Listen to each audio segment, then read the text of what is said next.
Hey guys, so like right now I'm on spring break and I was just thinking, what better time to add a second bathroom to my house than right now?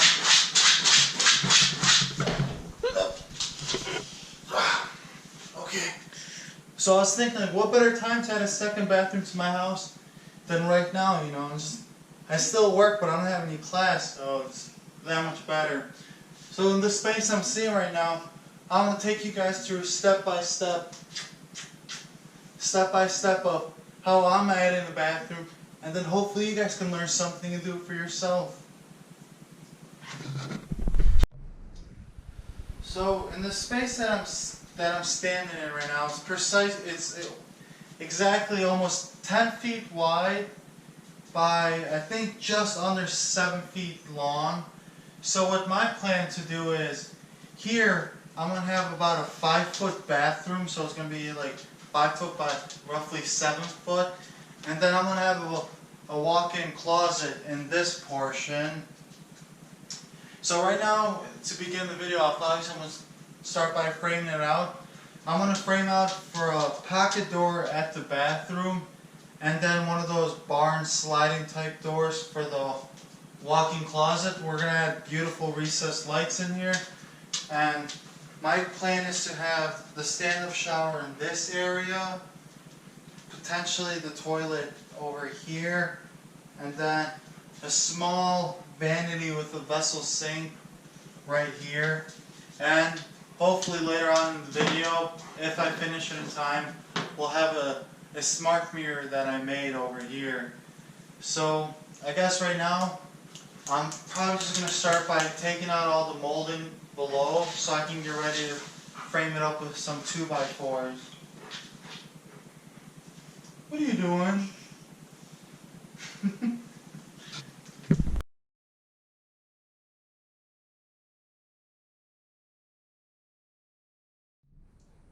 So right now I took out the molding all across the floor, and right now, I guess I cut it, this side that I cut so that it's going to be perfectly square with this wall where the door is. So right now, since right before I'm going to begin framing out, I'm actually going to go ahead and remove the floor up to where I cut, and then in the closet I'll put it back in. I'll put this floor back in, but in the bathroom I want to put a nice hardwood tile down. So right now I'm going to proceed by starting to remove this floor.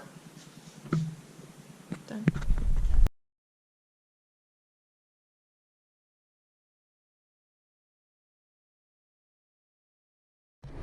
So I just took I took out the floor that was down, and I roughly threw some tape down that sort of outlines where everything's going to go. And this is what sort of my idea was. That obviously we're going to have a partition wall here, and here's the bathroom, toilet right here, the stand-up shower here, the vanity, and then hey, okay, hop on the bed. That's cute too. But and this is where the walk-in closet's going to be, with another partition wall right here. So for right now, I'm going to frame this up again normally as I standard would, because this is where the sliding door is going to go. And for the bathroom, I'm going to frame this up for a pocket door, because I have some pocket door hardware that I got off Amazon. So everything, all the studs are going to be. Do you like? How's the camera taste, bud? Come here. Come here. Come here, bud. Come here. Well, okay then. Can you leave the camera alone? Can you leave the camera alone? So, all the studs that I'm going to do are going to be standard 16-inch on center. Come here then. Come here. Come here, bud. For right now, I'm going to hop into the framing, and then once most of the rough framing's in, we'll talk about it.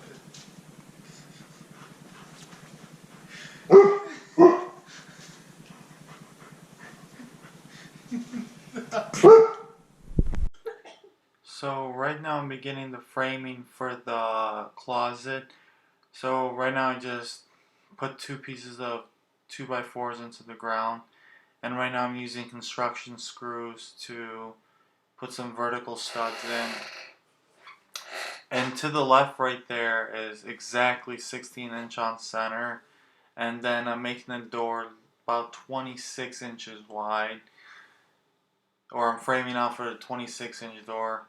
And I know it's out of frame right now, but I'm doing the top of the door frame right now. It's out of the video frame.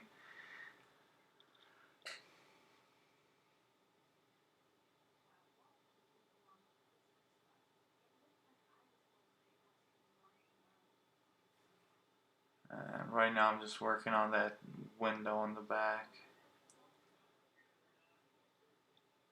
And right here I'm deciding how big I want the partition wall to be between the closet and the bathroom. And even though I had it taped out, it was just a rough estimate. So this would make it a little bit over 4 foot wide. And again, now I'm just putting 16-inch on center studs.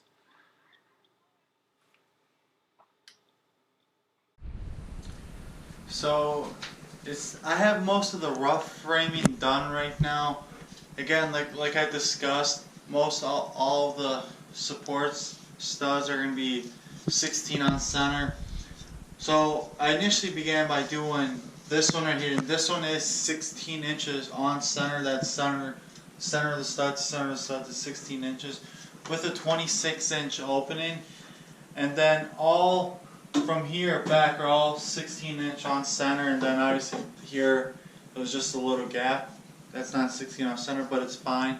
And as I was adding each of the studs, you saw, one of the things I was most certainly looking for was making sure that everything was square and plumb. So as I took each of the studs up, one of the things I made sure again that everything was always level, that the bubble was in the middle in every orientation.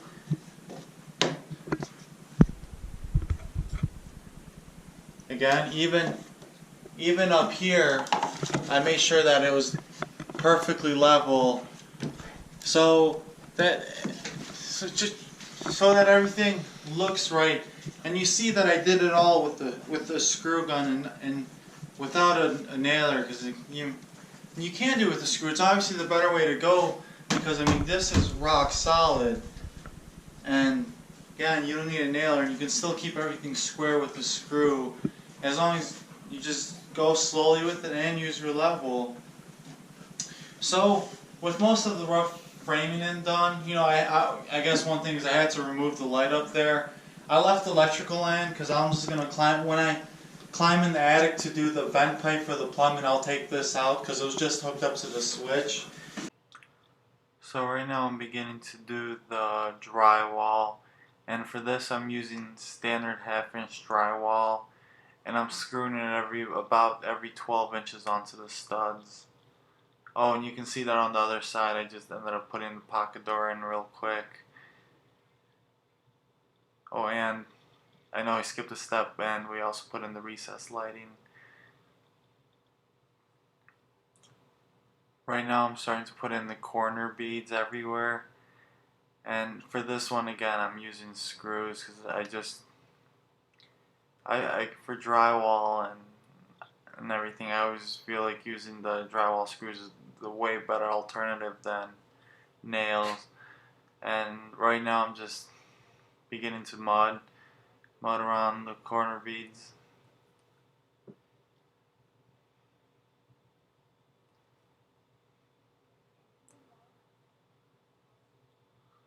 Yeah, Morgan's helping also. She's covering all the screw holes.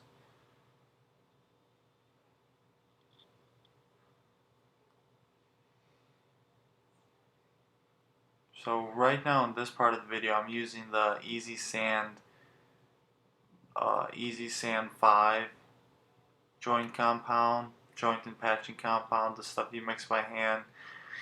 But it was, right now it was about, I don't know, I think 75-80 degrees outside, so it was drying extremely fast. So I ended up moving to the pre-mixed kind because that gave me longer working time than the Easy Sand 5 mix. So one of the difference between the stuff you mix by hand or the stuff that comes pre-mixed is typically the stuff that's powdered and you mix with water is a chemical reaction to dry. So obviously the warmer it is, the faster it's going to dry.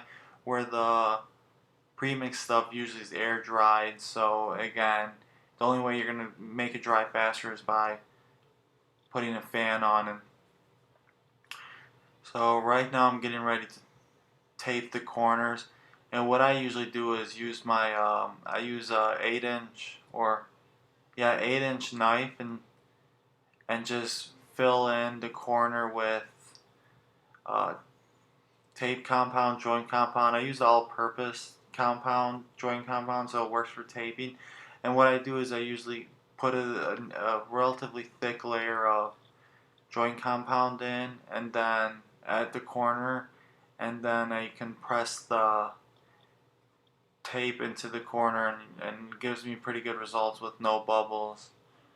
So right now Morgan is beginning to slightly touch up where it needs to touch up with sand, a sanding block. And again, there's not much to do. So she's just quickly hitting it with some primer.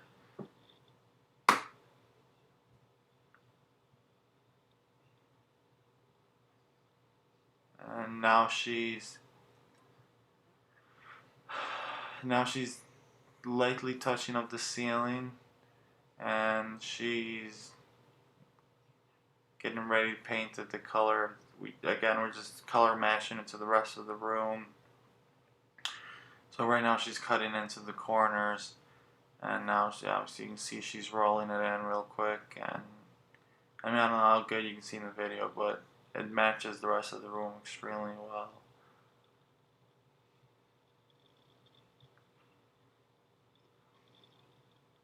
She's a pretty good painter, I'll give her that. And now I'm just starting to put the floor back into the closet. So right now I'm marking the laminate floorboards for the cuts that I need.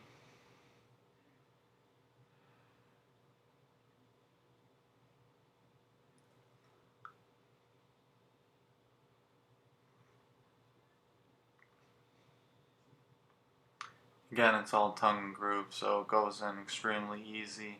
And I'm just using the vacuum just to make sure that there's nothing below the floor and make sure it's all clean. And now with those intricate cuts done, I can just slap the rest of it in.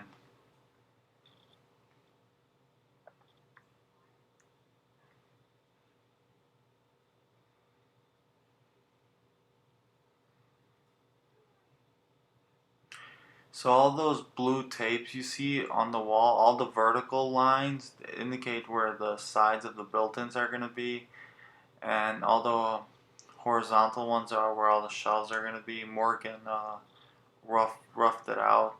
So right now we're just putting in the veneered wood for the custom built-in shelves.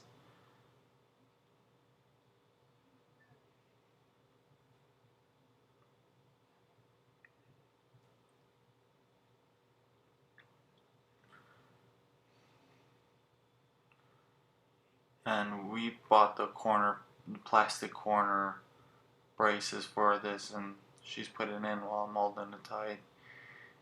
And again, you can see, I guess, with these and the wall I put in, that there's almost no gap at all. Which, I mean, I am going to go back over and caulk, but there's almost no gap at all. So the wall did come out really nice and plumb.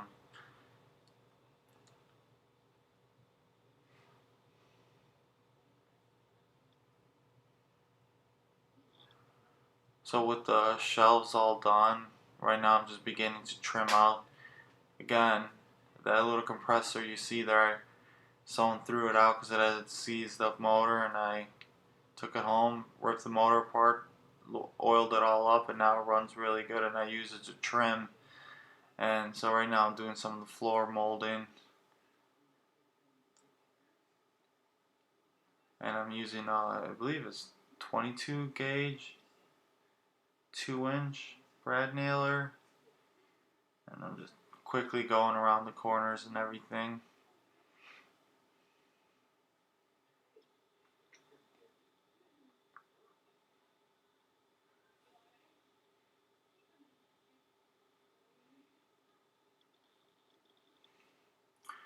So right now we're putting in the kit for the like barn style sliding door.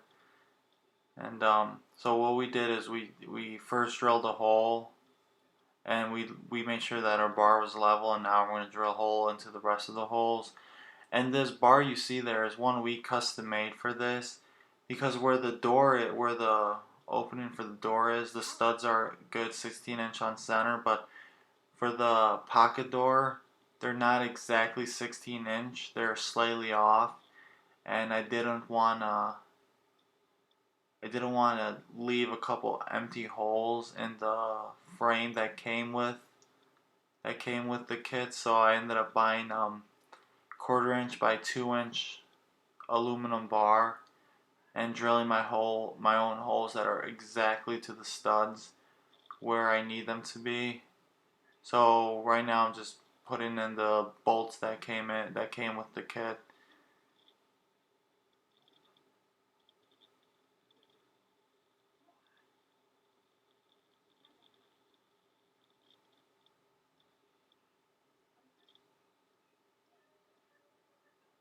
And just doing a hole test that it can hold me. So right now we're starting to assemble, and that door you see right there is made out of red cedar, and that's one we made ourselves. It has mirrors on both sides. It's made out of pure red cedar wood, and with the mirrors and all the wood, it only costs about $70 to make, or roughly around there, $70-$80, which is extremely cheap. And I only used a miter saw to make this. It's not like I had a table saw and everything. So this is definitely something you can do at home. And look how nice it is having a full body mirror. And right now we're just checking how it slides, and I'm putting in the guide on the floor. So we cut a small groove into the bottom of this mirror, and we're putting the guide into the floor right now.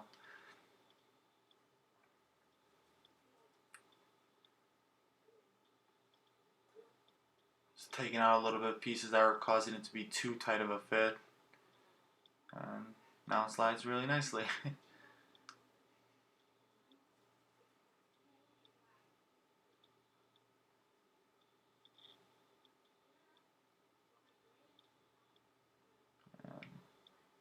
I was making my last minute adjustments in here before I screwed it into the floor. So I just thought we would do a quick recap of everything for the closet. I ended up wanting to split the video into 2 parts. The first one being the closet, the second one being the bathroom. Just due to the length of the video already, I felt like it was getting too long. So the super long videos become hard to watch. So obviously the first thing is the door we made here. We made it out of red cedar hardwood.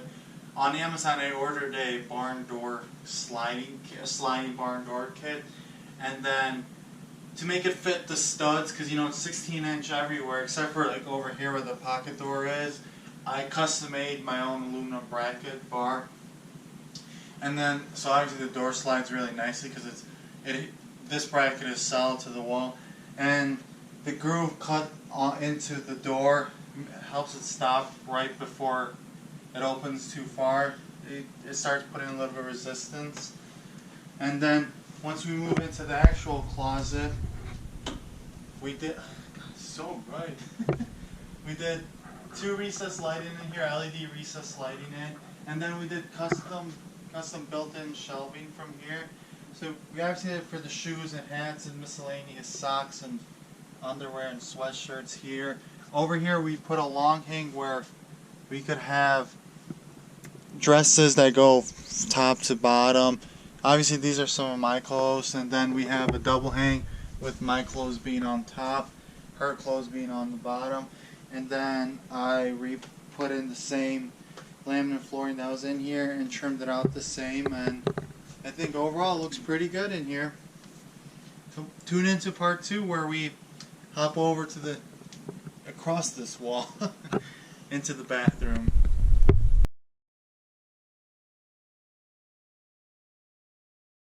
Come on. This is going out there, right? Dusty, come on, bud. This is Dusty. Okay, all the studs are gonna be 16-inch outside and live later in the window. I'm gonna get rid of this window. It's old, it's super old, it's single pane. It makes the room so cold. If you had a... It actually leaks a lot, so I had to go all around all the paints and put silicone down to stop the leak. But for right now,